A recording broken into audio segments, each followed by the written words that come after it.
In the midst of the unpredictable throes of war, Roman found himself grappling with the abrupt arrival of conflict, a war that had descended upon his soldiers sooner than the carefully laid plans had foreseen. The air was thick with uncertainty and anxiety as Roman pondered the harsh reality that his soldiers now faced, a reality entwined with the imminent risk of their own lives. In an attempt to bolster the spirits of his beleaguered troops, Roman made them a promise. He assured them a life akin to that of a predator, a life where survival would be the ultimate testament to their mettle. Yet, beneath this veneer of reassurance lay a deeper truth. It would be the individual strength and unyielding willpower of each Roman soldier that would ultimately dictate their survival on the unforgiving battlefield. The narrative then shifted backward in time, a few hours before the present moment of impending conflict. Roman gathered his soldiers for a briefing. He outlined the primary objective of their mission: to assail Barco's rear and obliterate the enemy's siege weapon. Lawrence, Roman's strategic pawn, was deemed an unlikely bait, and Roman harbored modest expectations for the success of this operation. With a demeanor that bore the weight of impending battle, Roman announced his intent to take the vanguard personally, a decision not born out of misplaced confidence in his soldiers, but rather a stark acknowledgement of the gravity of the situation. He disclosed his plan to charge ahead, striking down the adversaries at the front lines, effectively paving a path for his comrades to follow. The directive was clear: the soldiers were to trail Roman and eradicate the remnants of the opposition. However, an underlying caveat lingered in Roman's instructions, a reminder to his soldiers that, amidst the chaos, their paramount goal remained the destruction of the siege weapon. The success of the entire mission hinged on this strategic imperative, an objective not to be overshadowed by the skirmishes on the front line. As the narrative seamlessly transitioned back to the present, Roman's forces loomed on the outskirts of Barco. The sight of approaching soldiers caught the attention of Baron Barco, who, assessing the seemingly scant numbers, dismissed the possibility of Roman's forces posing a credible threat. Dismissing himself with an air of arrogance, Baron Barco delegated the task of handling these perceived nuisances to his own soldiers. Unfazed by the underestimation, Roman charged headlong into the awaiting adversary. His horse, a majestic symbol of war, vaulted over the shields of Barco's soldiers, and in a single, fluid motion, Roman dispatched them with a lethal efficiency. In that moment, as the dust settled, Roman contemplated the significance of his actions. Recalling an ancient saying from the Murim's Orthodox sect, Roman ruminated on the concept of the heavenly demon leading the vanguard of the demon cult. The saying posited the heavenly demon as an invincible force, a harbinger of chaos that rendered a direct confrontation futile. It begged the question, why would the heavenly demon, now akin to Roman himself, willingly assume the most perilous role on the battlefield? In the crucible of conflict, a singular motive echoed through the chaos: the necessity for the strongest individual to shatter the enemy's morale from the vanguard. Such was the conviction that propelled Roman forward into the heart of battle, where the Barco soldiers, their confidence rattled, stood paralyzed by the sight of Roman dispatching one of their own with unsettling ease. Fear held them captive, impeding any advance they might have contemplated. Roman, his countenance twisted into a sinister grin, reveled in the power he held over his adversaries. With a malevolent gleam in his eyes, he issued a chilling ultimatum to the Barco soldiers: come to him or face the dire consequences. It was a moment that crystallized the psychological warfare Roman waged, a display intended to cripple the resolve of those who dared oppose him. In response to Roman's menacing call, Kevin, a stalwart ally and leader among Roman soldiers, rallied his comrades with a fervent shout. The directive was clear: follow their liege and vanquish any obstacle in their path. A surge of determination coursed through Roman's forces as they charged forward, a formidable wave of resolve set in motion by their indomitable leader. Amidst the tumult, a Barco soldier targeted Kevin's steed, seeking to destabilize the advancing force. Yet, Kevin, undeterred and resolute, met the challenge head-on. With a defiant headbutt, he swiftly incapacitated the assailant, ensuring that no disruption hindered the momentum of Roman's assault. Simultaneously, Chris, a skilled companion in arms, unleashed the power of his aura technique, striking down multiple adversaries in a singular, awe-inspiring sweep. As the dust settled and the Barco soldiers regrouped to form a defensive line against Roman's advance, they found themselves ill-prepared for the sheer force Roman could muster. Effortlessly, Roman dismantled their defenses, revealing the weapon flare he sought to destroy looming ominously in the distance. The tide of battle was turning, and the Barco soldiers struggled to comprehend the relentless onslaught they faced. In the midst of this unfolding drama, Berga, the mercenary captain with a reputation acknowledged even by the kingdom as an A-rank mercenary and a 2-star Aura Knight, found himself confronting an unexpected adversary. Roman's presence on the battlefield surprised Berga, who weighed the potential rewards of aiding Barco in the war against the fate of the Berga mercenary group. Ready to take matters into his own hands, Berga faced Roman in a clash of titans. His A-rank status, achieved through mastery of aura manipulation, marked him as a formidable opponent. Yet, as Berga swung his sword with unbridled force, Roman, with an unwavering smirk, defied expectations by standing firm. Roman's swift and calculated counters left Berga dumbfounded, a testament to Roman's unparalleled strength. In a matter of seconds, Roman overpowered the A-rank mercenary, leaving Berga defeated and the surrounding witnesses in a state of stunned disbelief. The jubilation among Roman soldiers, Chris and Kevin, was palpable, for Roman's triumph against an A-rank mercenary spoke volumes about his prowess on the battlefield. Having witnessed Roman's swift takedown of Berga, Baron Barco, frustrated by the turn of events, urged his soldiers to attack Roman. The Barco soldiers, however, intervened, calming the Baron and advising a strategic retreat. Sensing the wisdom in regrouping, they defused the immediate threat. Undeterred, Roman pressed forward towards the magical flare weapon, an arcane creation foreign to the Murim. Dark aura enveloped him as he unleashed his Heavenly Demon God art, employing the first form of the Heavenly Demon Sword technique. In a single, decisive strike, Roman dismantled the flare weapon, leaving the Barco forces in stunned disbelief. Standing amidst the wreckage, Roman triumphantly declared the destruction of Barco's siege weapon. He raised his sword high, a symbolic gesture of victory. The announcement echoed through the battlefield, sparking a jubilant celebration among Lawrence's soldiers in the castle and Roman's forces stationed at the Barco camp. Flora, emotionally moved by Roman's accomplishment, observed as the destruction of the weapon marked a pivotal moment. With the flare reduced to ruins, Barco found itself bereft of its key weapon, a pivotal blow that left the military force with little recourse but to retreat. The battlefield, once a chaotic canvas of clashing forces, now echoed with the resonating aftermath of Roman's strategic triumph. In the throes of this intense battle, Chris, a stalwart companion in Roman's ranks, demonstrated a significant evolution in his combat approach.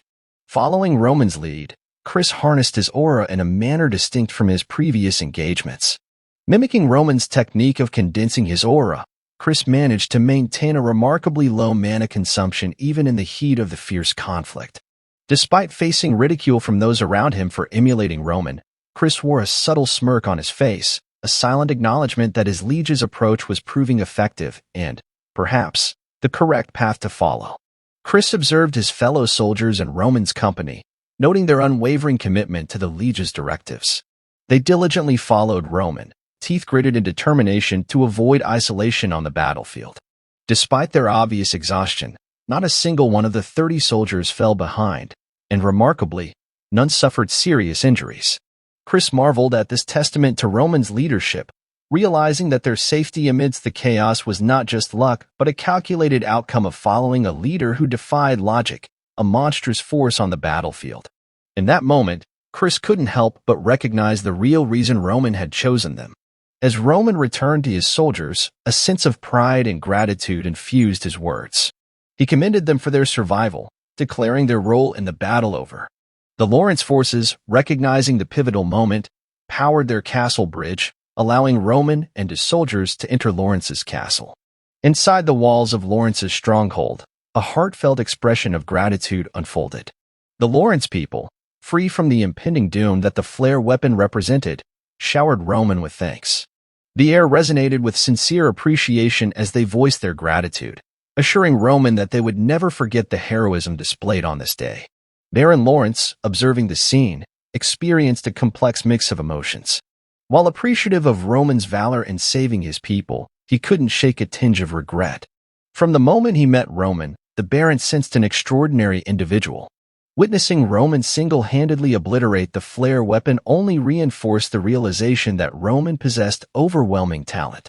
The Baron marveled at the tiger Roman had given birth to, a metaphor for the formidable individual Roman had become under the tutelage of Dimitry. Contemplating the missed opportunity, Baron Lawrence reflected on the fact that Roman, in a different turn of events, could have been his son-in-law. He acknowledged the unfortunate twists of fate that led them down divergent paths.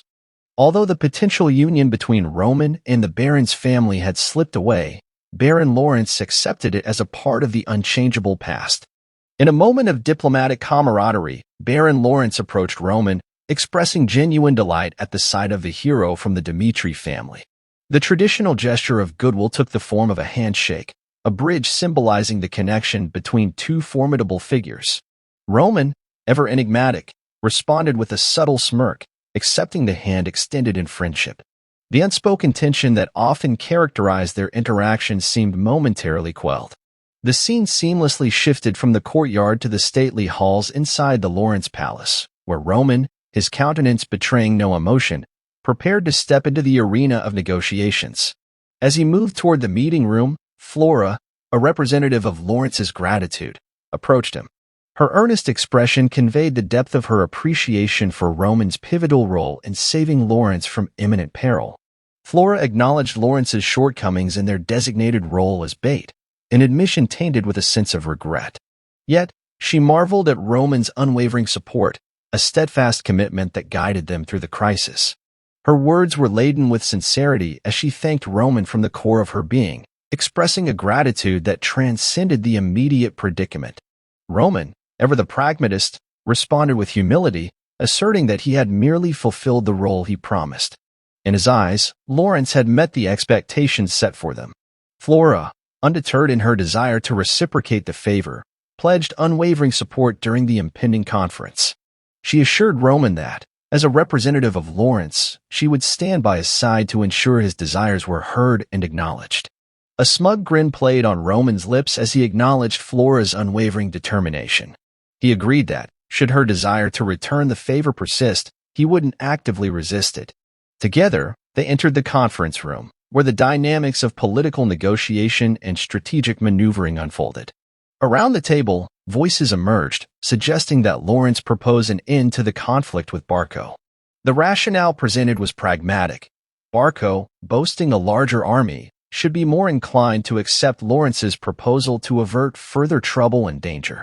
The sentiments expressed revolved around the pursuit of peace and reconciliation, urging Lawrence to release the grip of the past and embrace a future defined by harmony. Roman, seated among the decision-makers, absorbed the diverse perspectives presented. He remained the silent observer, his gaze discerning, as each argument was put forth. Baron Lawrence aligned himself with the prevailing sentiment, acknowledging the limitations of Lawrence's power and fending off Barco's relentless assaults. The realization dawned that, despite assistance, the inherent vulnerabilities of Lawrence were coming to the forefront, necessitating a strategic shift. Amidst the weighty discussions at the table, Roman, seizing a moment of opportunity, asserted himself. Breaking the silence that had settled over the assembly, he requested to interject. The eyes of all present turned toward him, and an air of anticipation enveloped the room as Roman rose to his feet. In a commanding tone, Roman unraveled a critical piece of information. Barco, it seemed, was ensnared in a web of financial troubles, obligated to repay an exorbitant loan. This revelation shed light on the driving force behind Barco's aggressive pursuit of Lawrence. Roman contended that, even with the destruction of the flare, Barco's desperate circumstances remained unaltered. His words hung in the air, punctuating the tense atmosphere in the room.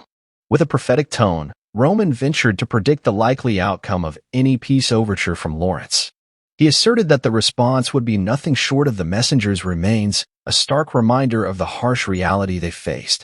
The weight of Roman's words settled upon those seated at the table, rendering them momentarily speechless.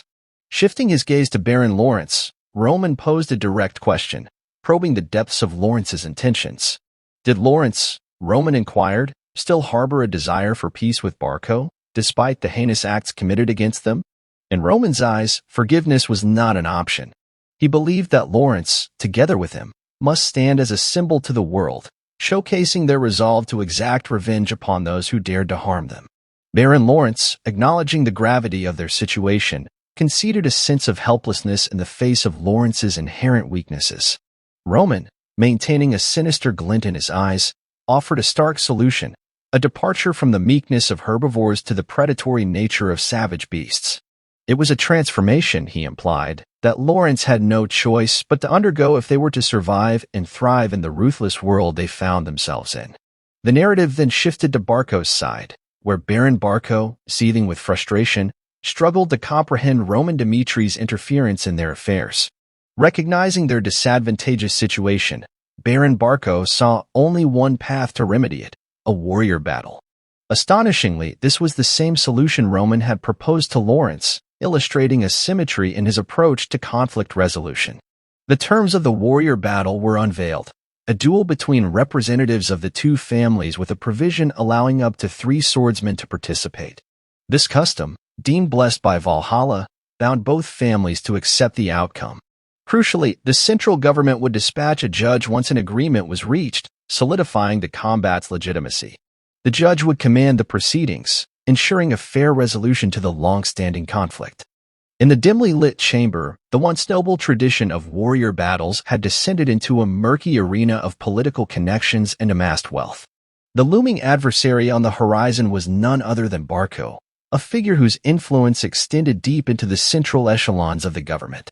With a colossal sum borrowed from the prestigious Golden Bank, the speculation ran rife in Baron Lawrence's mind about the enigmatic choices Barco would make in selecting his champions for the impending battle.